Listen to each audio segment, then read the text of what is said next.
સ્વામીજી સાવલીવાડાની 34મી પુણ્યતિથિ નિમિત્તે ઉત્સવ કાર્યક્રમ આયોજિત કરવામાં આવ્યો। સ્વામીજીની પાદુકાની શોભાયાત્રા ધામધૂમપૂર્વક નીકળી। ઝરમર વરસાદ સાથે ભક્તોનું ઘોડાપૂર મટ્યું। વિશ્વ પ્રસિદ્ધ સંત શિરોમણી સ્વામીજી સાવલીવાડાની 34મી પુણ્યતિથિ નિમિત્તે સ્વામીજીની પાદુકાની શોભાયાત્રા આયોજિત કરવામાં આવી હતી।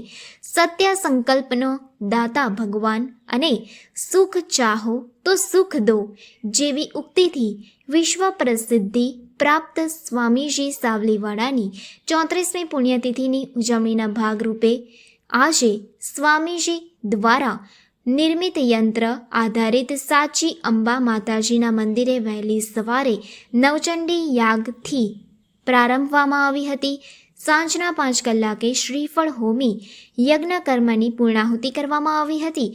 વર્ષો વર્ષની પરંપરા મુજબ સ્વામીજીની પાદુકાની શોભાયાત્રામાં ઉત્સાહપૂર્વક ભાગ લેવા માટે અબાલ વૃદ્ધ સૌ ભક્તજનો અને ગ્રામજનો હજારોની સંખ્યામાં જન્મોત્રી બંગલે સાંજે 4 વાગે ઉમટી પડ્યા હતા।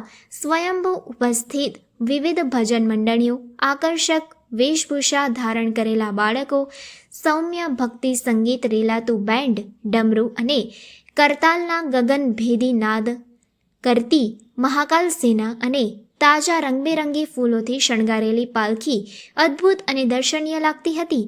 પાદુકાની શોભાયાત્રા ગામ મધ્યથી પસાર થઈ ત્યારે વિવિધ સ્થળોએ ઠંડા પીણા અને પુષ્પવર્ષાથી પાદુકાની પાલખી અને શોભાયાત્રાનું સ્વાગત કરવામાં આવ્યું હતું। સંધ્યા આરતી સમયે પાદુકાની શોભાયાત્રા ભીમનાથ મંદિરના પટાંગણમાં આવી પહોંચી હતી ત્યારે મંદિરનું આખું પરિસર માનવ મેદનીથી ખીચોખીચ ભરાઈ ગયું હતું। સંધ્યા આરતી બાદ ઉપસ્થિત સર્વે ભક્તજનોએ મહાપ્રસાદ લીધો હતો। રિપોર્ટર રણવીર વાઘેલા, ગુજરાત જનતા ન્યૂઝ, સાવલી।